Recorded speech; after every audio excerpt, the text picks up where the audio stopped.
Okay, so let's make a knotted crinoline headband. Yes, you measure 36, which is 1 yard. Okay, and you cut it out and measure another 36, which is another yard. So we're having two pieces of 1 yard, 1 yard. You fold them into two and put them side by side. Okay, and then watch how I turn it to tie it. You know, it's a knotted headband, so it's just tying it together. Remember that we folded them into two and then we tie, so you can see the two is showing. Okay, so we're going to be attaching this on a hairband. So before we do that, the rough edges at the tip, we need to tie it, right, so that it doesn't come off. Okay, so you make sure you tie it very tight. Be sure that it's tied firmly so that you can attach it to your hairband. So after you have tied it, you take your hairband and then tie it to the tip, the end of the hairband, right? The same way you tie it. So tie it very tight. You know that point, you're going to cover it with your bias at the end of your creation, right? So you tie it very well, make sure it's firm, and then you go to the other side also and tie. While you do that, you make sure that the knotted part is at the middle. So you take your time, you arrange it the way you want it. I did my own very loose. Okay, my knotted part is loose. You can make your own tight. Okay, you see how I'm arranging it. So you make sure that it's at the middle. So make sure that it's at the middle. When you check it's not at the middle, you remove the pin. But if you are sure, you use this pin to hold it so that when you are drawing the other part, you are sure that it's not moving. So this one now is if you want it by the side. You see where it stays at the side.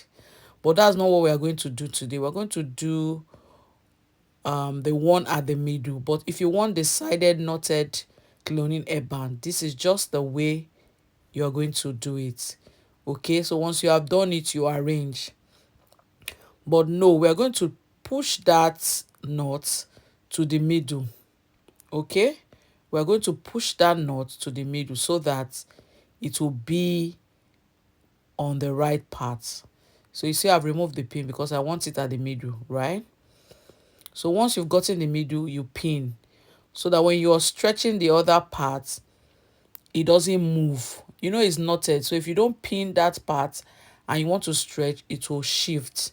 So when you're sure it's at the middle, you do the same on the other parts by tying the crinoline and then you tie it onto your hairband.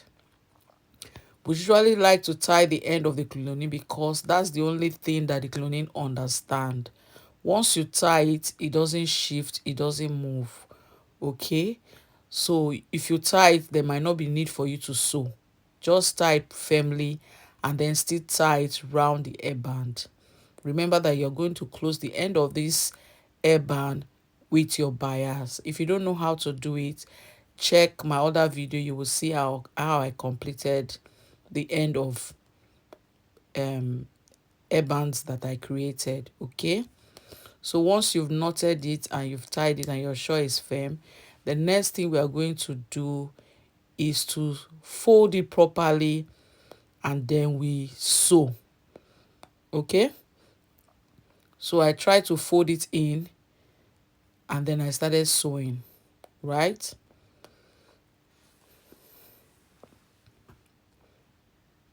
So just watch the way I'm sewing. If you don't want to sew your own, it's okay. You can just stack one point and leave it like that. It will not shift. But I decided to sew mine so that it has another kind of effect, right? So just watch how I sew and then you will see how it will look like, right? You see that I'm passing it through the upper part and coming down to pick both the crinoline and the hairband. You see the hairband on there. I'm picking also a little pinch of it, okay, so that it stays in place. And then I'm going up and down like that just to bring all of them in one place, right? If you pull it, it will come down. Okay, so that's how we're going to sew both ends. That's both sides. And then we pull. So once you pull, if anywhere is open, you tack it well and still pull so that it will just close up, right? And then you end it up at the end of the hairband. Now you have your hairband. So just make sure you cover the tip when you are done.